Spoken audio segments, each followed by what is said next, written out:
सामर्थ जी, राधे राधे। मध्य प्रदेश से। महाराज श्री जी की कृपा से उनके नाम में प्रीति है और उनके नाम का प्रतिदिन जाप भी करता हूँ। अभी मैं विद्यार्थी जीवन में हूँ। मेरी आदत देर रात तक जागकर पढ़ने की है। सभी के कहे अनुसार मैंने सुबह जल्दी जागकर पढ़ने का प्रयास लंबे समय तक किया, किंतु मन नहीं लगा। ऐसा मेरे और अन्य कई विद्यार्थियों के साथ होता है। महाराज जी, अपना मार्गदर्शन दीजिए। क्या भविष्य में इस दिनचर्या से शारीरिक और मानसिक स्वास्थ्य में बुरा प्रभाव पड़ सकता है, या मैं इसको ऐसे ही जारी रखूं, या एवं सुबह पढ़ने हेतु 2:30-3 बजे रात तक।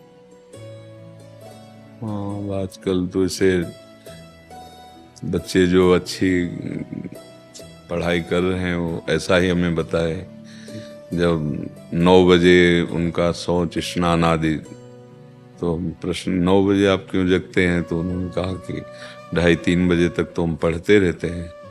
तो अगर उसको ऐसा कर लिया जाए कि 11 बजे हम शयन कर लें, 12, 1, 2, 3, 4, 5, 6 घंटा हो गए, और 5 बजे उठ जाएं और फिर हम 9 बजे तक पढ़ाई कर लें। मान लो अगर 9 बजे आप जगते हैं तो शास्त्रीय पद्धति के खिलाफ हो गया ये दिनचर्या, और स्वास्थ्य के लिए भी ये ठीक नहीं रहेगा। क्योंकि जब ब्रह्म मुहूर्त 4 बजे से लेकर के और 6 बजे के बीच में अगर शयन किया जाता है तो ब्रह्मचर्य हानि की विशेष संभावना होती है, और आयु, श्री, कीर्ति, तेज, इन सब की हानि होती, क्योंकि जगत को प्रकाश देने वाले भगवान नारायण सूर्यदेव पधार रहे हैं, हम सैया पे सो रहे हैं। हमने तो गांव में भी देखा है कि 4 बजे कोलाहल शुरू हो जाता है, सब जग जाते हैं। तो अगर हमें अपने को सही मार्ग में लाना है, तो जैसे हम 9:15 बजे, एक बार किसी विद्यार्थी ने शौच स्नान 9:15 बजे, हम 9 बजे जगते हैं, विद्यार्थी ने बताया, हम 2:30 बजे तक पढ़ते हैं। तो इसी समय को बदल लिया जाए। महाराज जी, सुबह जल्दी उठा, लेकिन जैसा रात में मन लग रहा है वैसा सुबह नहीं लग पा रहा है। क्योंकि आपका अभ्यास नहीं है ना, आपका अभ्यास नहीं, इसलिए ऐसा लग रहा है। लेकिन महाराज जी, ये लंबे समय तक ऐसा करके देखा तो परिवर्तन कुछ समझ में नहीं आया। नहीं, तुम कहिए नहीं, तुम्हारा परिवर्तन कैसी बात, तो अनुभव की बात है। तुम्हारे अनुभव गलत हो सकते हैं। अगर हम कह रहे 5 बजे उठे, जल पिया, इसके बाद थोड़ा टहले, थोड़े से 100-200 कदम, सोच गए, इसके बाद व्यायाम आधा घंटा किया, 20 मिनट प्राणायाम किया, अब बैठ जाओ पढ़ने में, एकदम स्मृति नवीन, एकदम क्लियर। अब कितने समय तक प्रयास कर सकते हैं इसको? अरे जीवन भर प्रयास करना है। हम जीवन भर विद्यार्थी हैं। कोई पढ़ाई छूटेगी, कोई नौकरी मिलेगी, कोई किसानी, कुछ भी करेंगे। जीवन में एक दिनचर्या होनी चाहिए, सोने और जागने की एक लिमिट। जैसे एक बहुत व्यस्त शरीर है, उसके लिए 7 घंटे बहुत पर्याप्त है सोना। 6 घंटे वैसे पर्याप्त, पर 7 घंटे। अब जैसे अपने लोगों के तो 3 घंटे, 2 घंटे, 1.5 घंटे, 24 घंटे में 1.5 घंटे, 2 घंटे। अब जितनी कोटि का उपासना में प्रवेश है, और नहीं 5 घंटे, या 5 के बाद फिर नहीं माना जाता है कि तुम साधक को पड़े सो रहे हो। ऐसे 5 घंटे आखिरी। पर जैसे किसान आदमी, व्यायाम किए हुए, बहुत मेहनत करने वाला व्यापारी, 7 घंटे से ज्यादा नहीं रखा गया सोने के लिए। आप देखो, फिर वही हमारी बात आती, दिनचर्या एक तेज लाती है। एक जो आप 6 घंटे पढ़ करके समझ नहीं पाओगे ना, वो 2 घंटे में आप 6 घंटे का काम निपटा लोगे। आपकी तेजस्वी बुद्धि होगी, आपकी प्रवीण बुद्धि होगी, आपके अंदर पावर होगा। अब ब्रह्म मुहूर्त में शयन कर रहे हैं, फिर 9 बजे जो नहाना है वो एक ऐसे खिलवाड़ मात्र है। आप 4 और 5 के बीच में उठे और स्नान किया, व्यायाम किया, 1-2 किलोमीटर दौड़ लगाई, थोड़ा प्राणायाम किया, फिर आप पढ़ के देखो। पर अभ्यास, अच्छा सात्विक भोजन, कुछ दिन अभ्यास। अब जैसे अपने लोग हैं, 1.5 या 2 घंटे एकदम फ्रेश, क्योंकि बचपन से अभ्यास किया, पूरा जीवन हो गया। अब उसमें 1.5-2 घंटे में आती है कि नहीं आती? कई दिन हो जाते नींद नहीं आती। तो अभ्यास अगर किया जाए तो बहुत सुंदर दिनचर्या। हम तो कभी ये नहीं कह सकते कि सूर्य उदय हो रहा है आप शयन कर रहे हो, ये ठीक नहीं।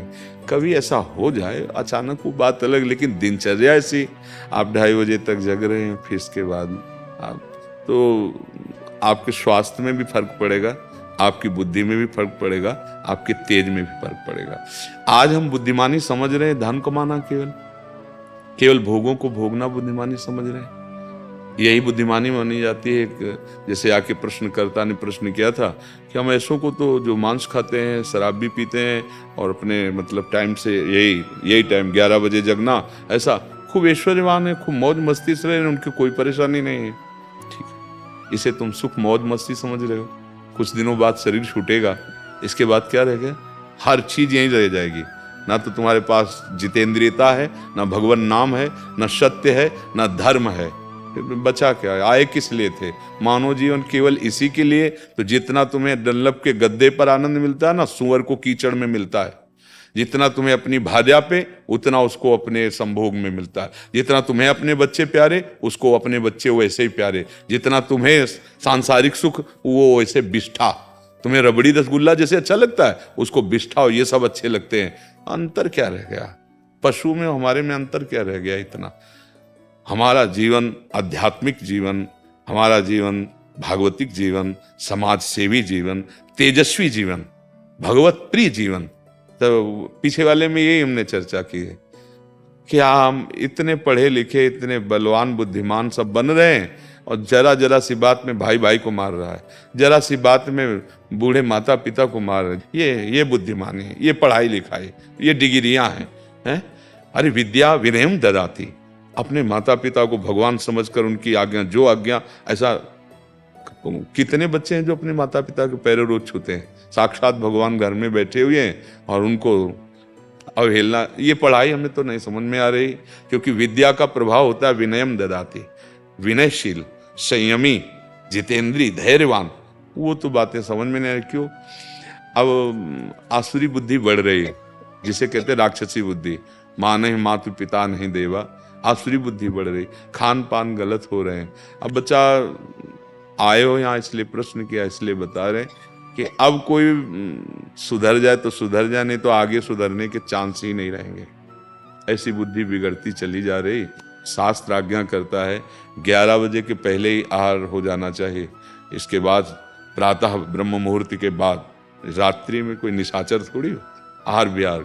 पर अगर ये सब बातें तो फिर समझ में नहीं आती। अब बुद्धि कितनी रह गई?